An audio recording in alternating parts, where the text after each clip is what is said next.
Hello rainbows, welcome back to my another mini blog. সেদিন ছিল কোজাগরি লক্ষ্মী পুজো, তাই জন্য দেখো কি সুন্দর চাঁদটা উঠেছে। তো আমরা যাচ্ছিলাম লক্ষ্মী পুজো দেখতে। আমাদের পাড়াতে যেখানে দুর্গা পুজো হয় সেখানেই হয় লক্ষ্মী পুজো। আর এই লক্ষ্মী পুজোর একটা স্পেশালিটি হচ্ছে, এই লক্ষ্মী পুজোতে কিন্তু কোনো ঢাক কাসর কিচ্ছু বাজে না, শুধু শঙ্খধ্বনি আর উলুধ্বনি দিয়ে পুজো হয়। আর আমরা গিয়ে দেখলাম লক্ষ্মী পুজো শুরু হয়ে গেছে।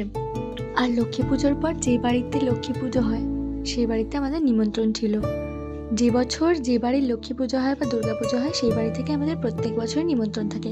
তো প্রতি বছরের মতো এবছর আমাদের নিমন্ত্রণ ছিল। তো সেই জন্য খানিকক্ষণ বসে লক্ষ্মী পুজো দেখছিলাম, আর সেই মুহূর্তে অনেকের সাথেই দেখা হচ্ছিল। যেমন আমার একটা দিদি এসেছিল, সে তো বিয়ের পরে অনেক দূরে চলে গেছে, তো অনেকদিন পরে তার সাথে আমার দেখা হলো। এই পুজোতেই তো সবার সাথে দেখা হয়, তারপরে তো আবার যেমনকে তেমন।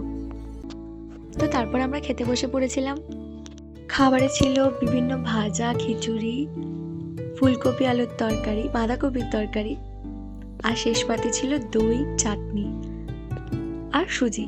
তো খেয়ে দিয়ে আমি সোজা বাড়ি গিয়ে চলে যাই ছাদে, কারণ আজকে নাকি পূর্ণিমার চাঁদ দেখতে হয়। তো আমি এখানে অনেকক্ষণ দাঁড়িয়ে চাঁদ দেখছিলাম, আর আজকে অন্য দিনের থেকে যেন চাঁদটাকে একটু বেশি সুন্দর লাগছিল।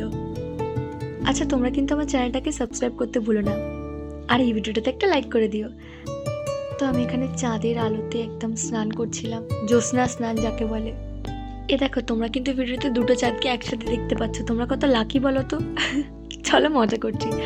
তো চাঁদ দেখার পর এসে আমি সোজা ঘুমিয়ে পড়ি আমার কিজাকে নিয়ে। তো দেখা হচ্ছে পরে ভিডিওতে, আজকের জন্য এখানেই শেষ করছি, বাই।